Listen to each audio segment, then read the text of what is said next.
안녕하세요. 차원영 쌤입니다.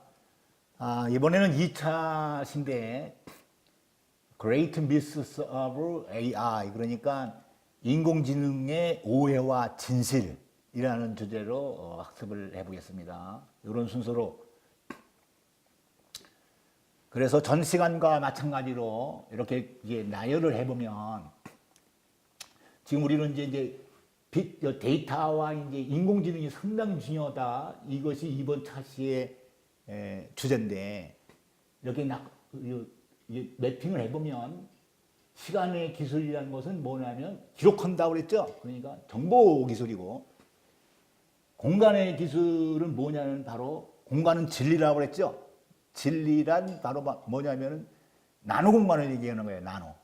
전부 원자가 전부 나노 단위니까. 그래서 그건 나노 기술이라는 것을 알 수 있고, 인간의 기술은 뭐냐면 바로 생명을 다루는 거기 때문에 바이오 기술임을 알 수 있어요. 그래서 이번에는 데이터를 중심으로 하는 인공지능을 살펴보도록 하겠습니다. 먼저 인공지능은 상당히 큰 개념이에요. 아주 커요. 그러니까 인공지능이 AI가 뭐다라고 위키피디아에는 나와 있지만 전 세계의 학자들이 다 동의한 거 아니에요. 그러니까 인공지능인 거는 뭐 양자 컴퓨팅이 될 수도 있고 슈퍼 컴퓨팅이 될 수도 있고요. 인지 컴퓨팅이 될 수도 있고요. 이건 상당히 넓은 거예요. 그래서 합의가 되지 않으니까 구체적으로 좀 다운해서 내려다 보니까, 야, 그럼 기계들을 어떻게 학습시킬 거냐. 이 스마트폰을 이제 학습을 시켜야 되잖아요. 그래서 나온 거가 머신러닝이에요. 그러니까 기계 학습이에요. 그러니까 기계 학습에 많은 알고리즘들이 나와 있어요. 베이지안 망이라든지, 여러분들 이제 교재를 통해서 이제 배울 건데, 뭐 베이지안 망이라든지, 그 다음에 의사결정 나무 틀이라든지 상당히 많이 나왔어요. 그런데 인공지능이 1956년도에 나왔는데, 기계학습은 1970년대에 나왔어요. 그렇지만 많은 사람들이 기대를 했는데 1980년에 이렇게 꼬꾸라졌어요. 그래서 그 다음에 또 1990년에도 또 한 번 꼬꾸라졌어요. 그래서 나온 게가 이제 신경망 베이스의 네트워크인 거예요. 이게 딥 뉴럴 네트워크라고 하는데, 여기에 알고리즘이 첫 번째 컨볼루셔널 뉴럴 네트워크, 이걸 나선형이라고 그래요. 요거는 이제 특징을 찾아내고 패턴을 찾아내는 거고, 또 하나는 리커런트 뉴럴 네트워크라고 해서요. 이건 순환형이에요. 순환형. 그러니까 시간에 따른 변화를 찾는 거예요. 저게 대표적인 건데, 지금 대표적인 건데. 그래서 2000년도 들어왔고, 요 알고리즘 베이스에 뭐 알파고라든지 다, 알파고도 요 알고리즘 베이스에 다 그 이제 신경망인데, 신경망이란 게 뭐냐면, 예를 들어서요, 이게 데이터가 있어요. 데이터가 뭐냐면 동물의 데이터는 다 들어가는 거죠. 그러니까 동물도 포함해서 사람의 데이터, 예를 들어서 사진 1000만 장 아니면 동영상 1000만 개의 데이터예요, 이게. 자, 여기에서 고양이를 찾아라라고 이제 학습을 하고 이제 찾는 건데, 그러면 고양이를 찾으려면, 고양이는 발이 4개잖아요. 발 4개 달리는 거. 그러니까 처음에는 발 4개 달리는 걸 찾는 거예요. 그래서 요거를 1층이라고 그래요. first layer. 발 4개 달린 것만 찾는 거예요. 그러면서 발 4개 달린 거는, 이거는 고양이에 속하는구나. 그러면 그 안에 고양이도 있고, 강아지도 있고, 말도 있고, 호랑이도 있고, 상당히 많잖아요. 그러니까, 다시 두 번째는 또 학습을 시켜야 돼요. 그래서 두 번째는 이제 뭘 하냐면, 발 4개 달린 것 중에서 이제 키, 그죠? 고양이 키, 그러니까 요 사이즈 뭐 한 30에서 40cm, 그 다음에 요 높이, 예를 들어서 뭐 한 20cm, 요거를 찾아라. 그러면 이제 그걸 찾는 거예요. 그러면 이제 고양이가도 거기에 포함돼서 나올 수도 있고, 뭐 발 4개 달렸으니까 뭐 강아지도 나올 수가 있을 것이고, 거기는 조그만 거 뭐 족제비도 나올 수가 있겠죠. 그러면서 이거 세컨드 레이어라고 하는 거예요. 그다음에 이제 또 찾는 거죠. 이제 거기에 대해서 뭐 털이 뭐 노란 거를 찾아라, 털이 뭐 하얀 거를 찾아라, 털이 또 까만 거를 찾아라, 이런 식으로 해서 층이 점점 많아지는 거예요. 그다음에 눈동자를 찾아라, 얼굴의 모습을 찾아라, 이렇게 하면서 이 층이 많으면 많을수록 요즘 말하는 것이 학자들이 말하는 거는 그걸 아주 강한 인공지능이라고 그래요. 스트롱 AI라고 하고요. 층이 작으면 그걸 위크 AI라고 해요. 그래서 이 층이 많은 것을 아주 강한 인공지능이다. 그리고 요 층이 바로 뭐 하는 거냐면 학습을 하는 층이에요. 자, 이번에는요, 1월 18일 날 월드 이코노믹 포럼에서요, 미래의 직업이라는 걸 발표했어요.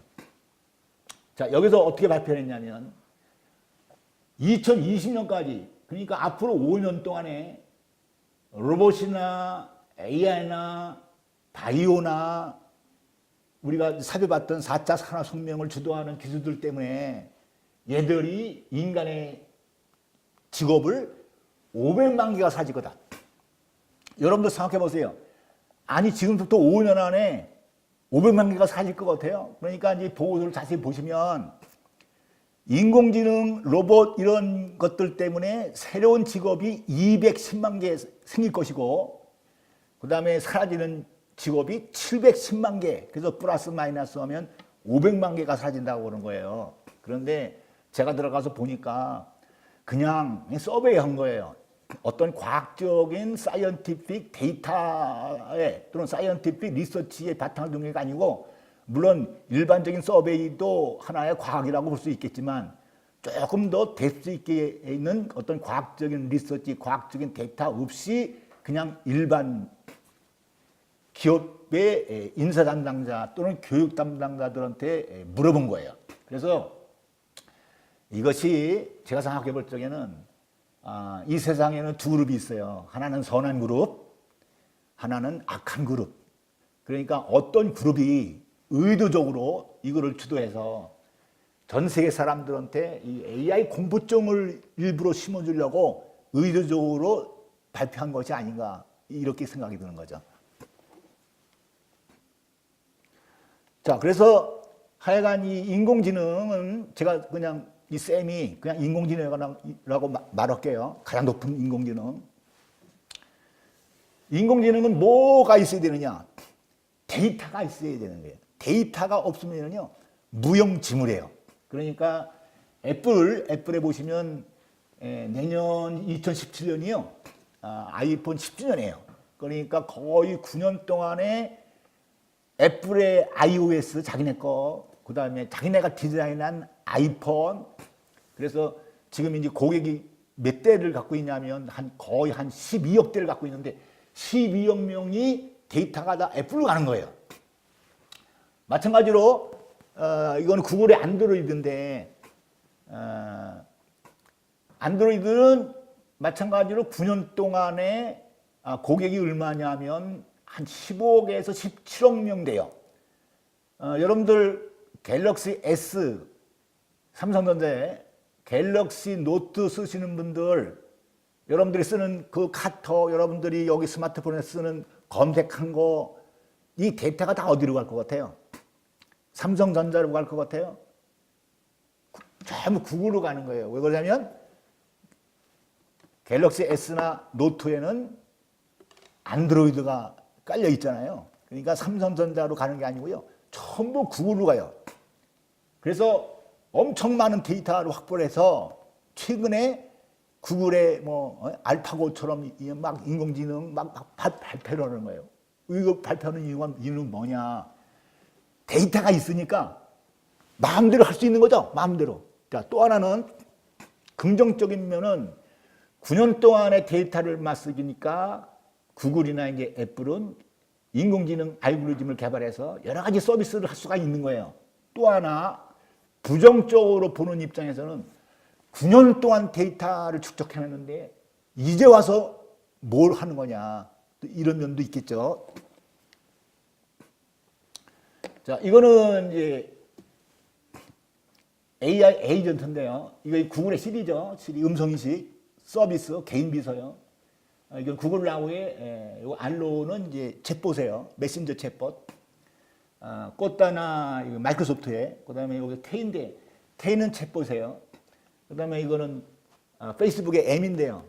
이 판초도 챗봇이에요.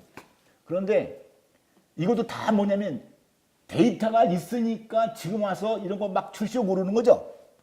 그러니까 데이터가 상당히 중요하다는 거예요. 데이터를 수집하고 확보를 못하면요, 인공지능은 개발할 수가 없다는 거예요. 이게 중요한 거예요. 또 하나, 자 테이는요, 테이는 출시를 했을 적에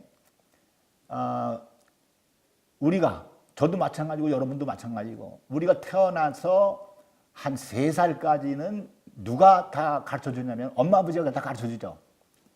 엄마 아버지가 뭐 이거는 리모컨이야. 그다음에 야 저거를 만지지 마라. 이런 이 물을 마셔도 된다. 이건 오렌지야. 이렇게 다 가르쳐 줘요. 이게 아버지 엄마 또는 사람이 가르쳐 주는 거를 지도 학습이라고 해요. 그리고 나서 여러분들도 어떻게 했냐면 유치원에 들어가고 초등학교에 들어가면 어떻게 돼요? 엄마 아버지가 안 가르쳐주고 여러분들 스스로 공부를 하죠. 이렇게 스스로 공부하는 거를 비지도학습이라고 해요. 그러니까 여러분들이 그냥 데이터를 갖고 공부를 한다든지 이런 걸 얘기하는 거예요. 그런데 마찬가지로요. 우리도 그렇게 지도학습을 처음 했고 비지도학습을 나중에 했듯이 마찬가지로 모든 인공지능은요. 처음에 사람이 좋은 방향으로 지도를 해줘야 돼요. 그런데 이 테이는요. 지도 학습을 않고 출시를 해서 누구한테 배웠냐면 나쁜 사람들한테 배운 거예요. 나쁜 사람들이 처음에 대화를 하기 시작해갖고 IS 집단은 좋은 집단이다, 국가 집단이다 이렇게 가르쳐준 거예요. 히틀러는 아주 위대한 지도자다 이렇게 가르쳐줌으로써 테이가 좋은 거는 나쁘게, 나쁜 거는 좋게 이렇게 배웠어요. 그래서 얘는 나중에 이제 출시해서 뺐죠. 그러니까 데이터가 중요하고 지도학습이 중요하다. 자, 이거는 이제 구글이요. 이제 포토예요. 자, 포토가 뭐냐면 데이터예요. 데이터를 수집하고 확보하기 위해서 구글이 포토를 만들고요. 여기다가 여기 프리 언리미티드 무제한으로 줬어요. 왜 그러냐면 데이터를 확보해야 되니까. 그래서 무제한으로 줬고 사진을 다 올리라는 거예요. 사진. 그리고 동영상도 다 올리라는 거예요. 그리고 이때 발표했을 적에 어떻게 발표했냐면 구글은 보이스 리커그니션 그러니까 음성 인식이 92%다. 그리고 얼굴 인식이 페이스 리커그니션이에요. 얼굴 인식이 95%다. 그래서 이 데이터에 베이스를 둬서 사진이나 동영상을 자율적으로 다 분류를 해준다. 이거를 엄청나게 자랑을 했어요. 자, 여기서 중요한 거는 음성인식 92%, 얼굴인식 95%라는 거, 그 다음에 자율로 다 분류해준다는 거예요. 그래서 제키 엘슨이라는 사람이 사진을 다 올렸어요. 사진을 다 올렸더니 이렇게 분류를 한 거죠. 여기 보시면 저기 저 사진을 올렸죠. 그러니까 이게 고층 건물이다 이렇게 올린 거예요. 그 다음에 이거는 비행기다. 이렇게 카테고리로 분류를 해주는 게 자동으로 해요. 자동으로. 그 다음에 이거는 또 자동차다. 그리고 이제 어떻게 자기 여자친구예요. 여자친구를 뭘로 분류했냐면 여기 보시면 흑인이잖아요. 흑인이 있고 여자친구도 흑인인데 뭘로 분류했어요? 고릴라라고 분류했어요. 고릴라. 그래서 난리가 났죠. 그래서 막 트위터에 올리고 뉴욕 타임즈도 보도하고 뭐 전 세계가 난리가 났어요. 그래서 구글의 담당자가 나와서 사과를 했고요. 그러면서 뭐라고 그랬냐면 피부색이 짙은 얼굴에 대한 자동 인식 알고리즘과 태깅 시스템을 개선하겠다. 자, 제가 뭘 말씀드리는 거냐면 인공지능의 오해와 진실이니까 지금 뭐 여러 사람들이 인공지능 시대가 와갖고 그냥 뭐 장밋빛처럼 막 얘기하는데 지금 수준이 이렇다는 거예요. 그래서 뭐라 그랬냐면 머신러닝은 아주 힘든 일이다. 이렇게 구글이 고백을 했다. 자, 보세요. 이게 이제 마이크로소프트의 이제 인공지능 프로젝트 옥스퍼드인데 좀 어느 정도 수준이냐면 이거 보시면 우리는 보면 금방 알잖아요. 얘는 좀 놀란 거다. 그죠? 놀란 거다, 얼굴이. 이 사람도 좀 놀란 거다. 우리는 금방 아는데 이 인공지능은 그거를 알기가 상당히 어렵다. 그래서 이렇게 감성 기술을 나타낸다. 그러니까 현재의 인공지능은 수준이 우리 사람들은 금방 알지만 얼굴의 감성을 찾아내는 것도 정확하지 않다. 이거 페이스북에 인공지능인데요. 이 사진 찍어서 올리면은요, 이 사람은 누구다. 이 사람은 누구다. 이 사람은 누구다. 이렇게 이름을 전부 알려줘요. 태깅해줘요. 그래서 이 사진을 공유하겠느냐 이렇게 해서 하는 거예요. 그러니까 사람의 얼굴을 알고 조금 더 진보된 거죠. 사람의 얼굴을 인식해서 이 사람이 누구다라고 이름까지 이렇게 해주는 거죠. 그러니까 조금 더 진보됐지만 이게 당장 어떤 새로운 비즈니스를 창출하겠느냐. 자, 이제 알파고 이게 나오는 거예요. 알파고는요, 논문을 보니까 상당히 잘 짜져 있어요. 그래서 500명의 기사가 처음에 지도 학습을 해준 거예요. 그리고 나서 16만 중국 기보를 넣고 데이터를 줘서 스스로 학습하게 한 거예요. 그러니까 이세돌하고 대결했을 적에 하사비스 사장이 여기 한국의 포시즌 호텔에 와서요. 승률을 어떻게 보느냐. 그러니까 5대5로 본다. 그 말이 맞는 거예요. 알 수가 없는 거예요. 지도 학습을 했을 때는 수준이 어느 정도 아는데 비지도 학습을 하니까 수준이 얼마인지를 알 수가 없다. 그렇지만 이세돌이하고 이제 결국은 이제 이렇게 했는데요. 이거 보세요. 그러면 자, 알파고는요. 1202개의 CPU가 붙은 거예요. 어디에 붙었냐면 클라우드에다요. 176개의 그래픽 분석하는 거, 500명의 기사 지도학습을 해줬죠. 100명의 과학자들이 붙은 거예요. 자, 이건 IBM의 왓슨하고 틀리죠. IBM의 왓슨은 그냥 IBM의 왓슨 컴퓨터 하나지만 얘네들은 1300대의 컴퓨터가 클라우드에 붙어 있었다는 거예요. 그리고 이세돌이는 여기 보시면 이세돌이는 그 대신에 하나의 머리, 그 다음에 한 잔의 커피, 그리고 한 갑의 담배. 그러니까 여러분들 그 TV에서 대국할 적에 보셨죠? 잠깐 오줌 누러 간다고 그랬죠? 그래서 물론 오줌을 누러도 갔겠지만 얼마나 스트레스 받았으면 담배 피워 나간 거예요. 그러니까 이게 공정한 게임이냐. 그래서 이렇게 보시면 인간이 잘하는 거는요, 인공지능이 못해요. 인간이 못하는 거는 인공지능이 잘해요. 예를 들어서 바둑. 여러분들 바둑 9단까지 가려면 20년, 30년 바둑도 해야 되죠? 그거를 이 알파고는 그냥 4개월 만에 9단까지 올라온 거예요. 또 인간이 잘하는 건 뭐 있어요? 멀티태스킹을 하죠? 여기 보시다시피 얘는 모노태스킹만 해요. 한 가지만 잘해, 한 가지. 알파고는 바둑만 드러내요. 알파고 보고 그림 그리려면 못 그려요. 근데 이세돌이는 바둑도 두면서 커피도 마시면서 감정도 표현하고, 그죠? 담배도 피고 오줌도 들어가고 멀티태스킹을 한다는 거예요. 그래서 결론적으로는 같이 공존공생할 수밖에 없다. 그러니까 인간이 잘 못하는 거를 인공지능한테 시켜서 하게끔 하면 서로 공존공생한다. 그리고 또 하나는 아무리 인공지능이 똑똑해도요, 인공지능이 판단하면 안 된다. 모든 판단은 인간이 한다. 그러니까 요즘 추세를 어떻게 가냐면 인공지능은 인간의 하나의 툴이다. 하나의 툴 개념으로 간다. 이렇게 보셔야 됩니다. 자, 그래서 야, 이런 인공지능 개발하면 안 된다는 거죠. 게임에서 인간을 이기는 이런 거 개발하면 안 돼요. 알파고 같은 거 개발하면 안 되는 거죠. 인간한테 도전해서 또 인간을 이기는 이거 안 되는 거죠. 이세돌에게 스트레스를 주어서요. 몸무게가 8kg 빠졌어요. 그래서 제주도로 시험 간 거거든요.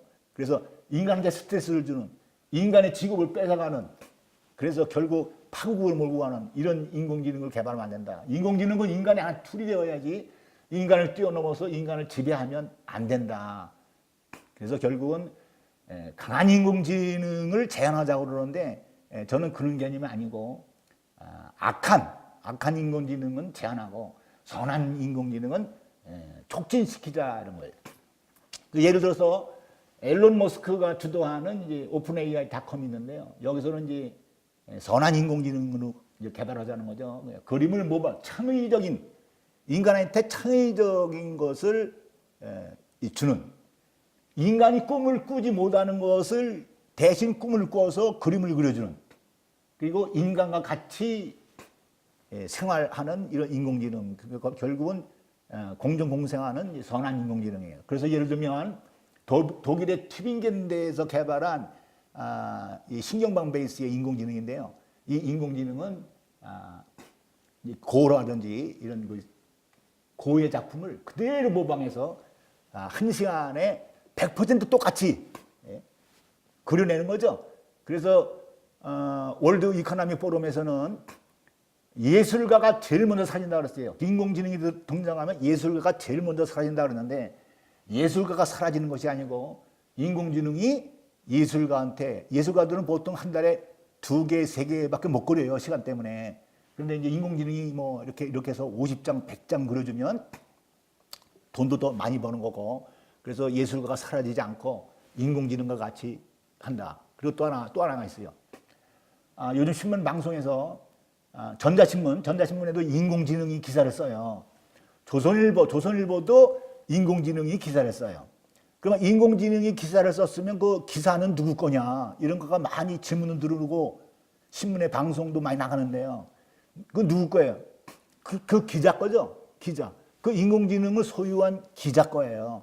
그래서 인공지능한테 지적재산권을 준다든지 지재권을 준다든지 그건 잘못된 겁니다. 그래서 이와 같은 거는 누구예요? 화가가 되겠죠? 인공지능이 아니고.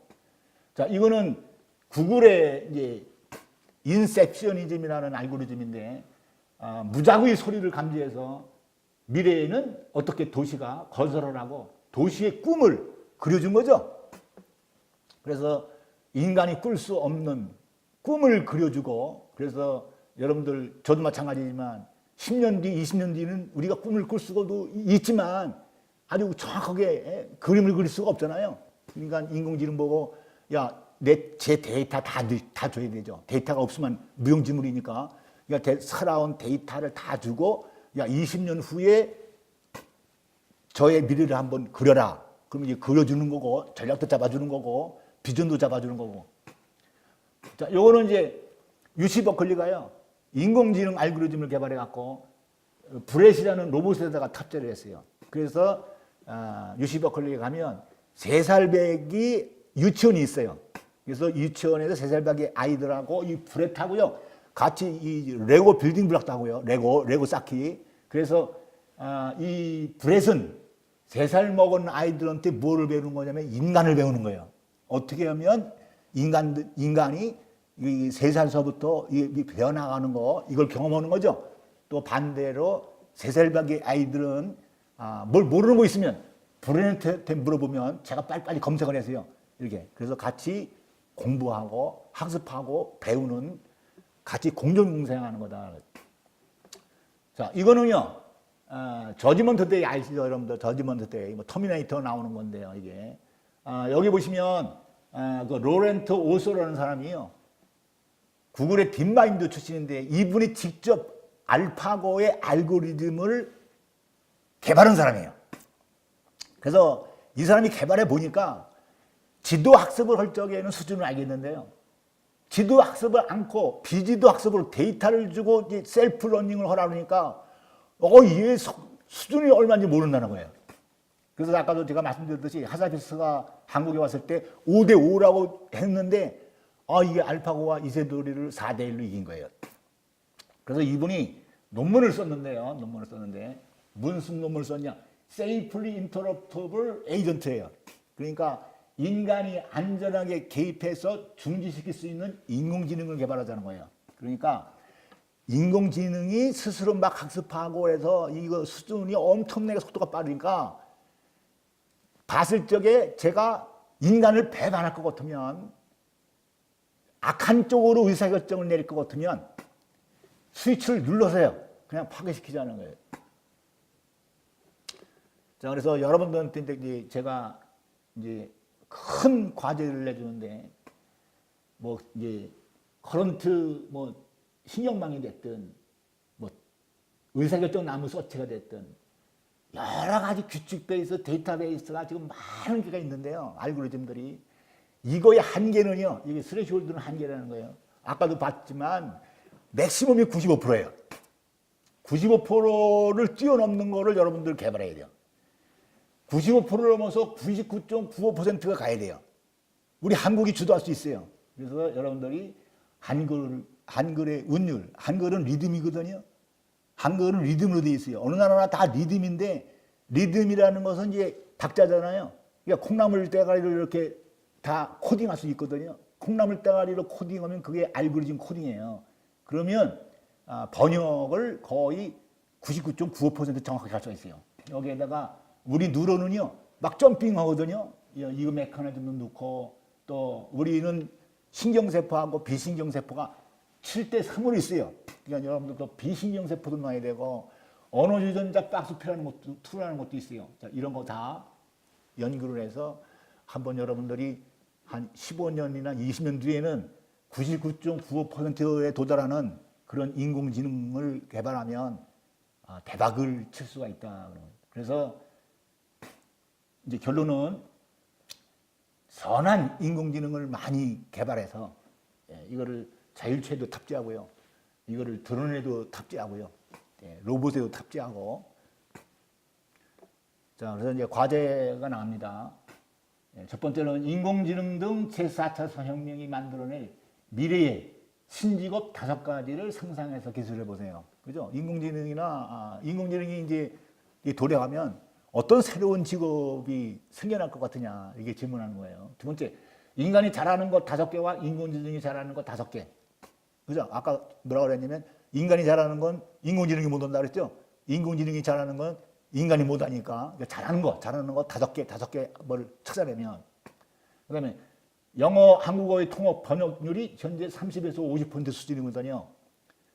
구글이 새로 발표한 신경망 베이스의 번역기는요, 그전에는 30%였었는데 지금은 전문 용어는 한 50% 수준이에요. 아직까지. 그러니까 이거를 99.95%대는 다양한 한번 방법을 제안해 봐라, 이런 얘기예요.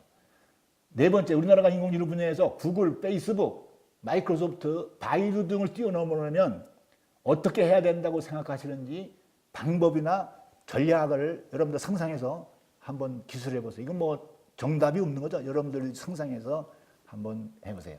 자, 그래서 2차 시는 인공지능의 오해와 진실이라는 것으로 학습했습니다. 수고했습니다.